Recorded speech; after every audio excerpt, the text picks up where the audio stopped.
राजा आदित्यवर्मा जैसे ही रक्तमणि के पास पहुंचे, सामने वह काला ताज हवा में तैरता दिखा। उसकी चमक नहीं थी, बल्कि वह अंधकार को समेटे हुए था। चारों ओर सन्नाटा था। तभी वह आवाज फिर गूंजी, स्वागत है, मैं हूं श्यामकेतु, चंदनगढ़ का पहला राजा, जिसे धोखा देकर इस तख्त से उतारा गया था। राजा चौंक गए। इतिहास की पुस्तकों में ऐसा कोई नाम नहीं था। तभी एक बवंडर उठा और एक धुएं जैसी आकृति उभरी।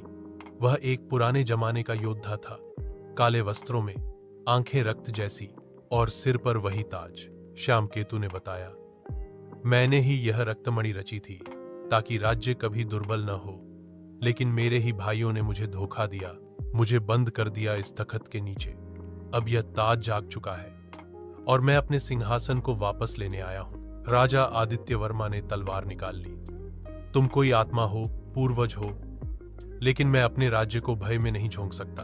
श्यामकेतु हंसा, मैं आत्मा नहीं, शाप हूं, और यह ताज अब तुझसे जुड़ चुका है। तभी रक्तमणि से एक तेज रोशनी निकली और ताज धीरे धीरे आदित्यवर्मा के सिर की ओर बढ़ने लगा। राजा ने मुंह फेर लिया, लेकिन ताज हवा में ठहर गया और जैसे किसी अदृश्य शक्ति ने उसे रोक लिया हो। तभी पीछे से महामंत्री ने प्रवेश किया, हाथ में एक पुरानी पुस्तक लेकर।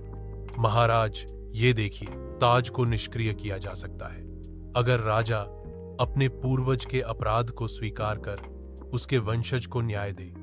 राजा ने पूछा, वंशज किसका? महामंत्री बोले, श्यामकेतु का एक पुत्र जीवित बचा था, जिसे वनवास दे दिया गया था।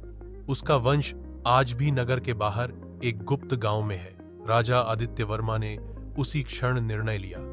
वे स्वयं निकल पड़े उस गांव की तलाश में। कई दिन की यात्रा और खतरे के बाद उन्हें एक युवक मिला, सरल, शांत और गरीब। नाम था अर्णव। राजा ने उसे महल बुलवाया, पूरा सत्य बताया और दरबार में सबके सामने घोषणा की, चंदनगढ़ के न्याय के लिए मैं इस सिंहासन को अर्णव के साथ साझा करूंगा। यह केवल मेरा राज्य नहीं, बल्कि उनके पूर्वजों का भी है।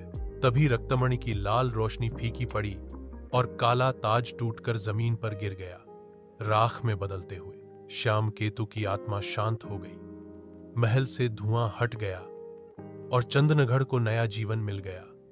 एक राजा जिसने सत्ता से ज्यादा सच को चुना।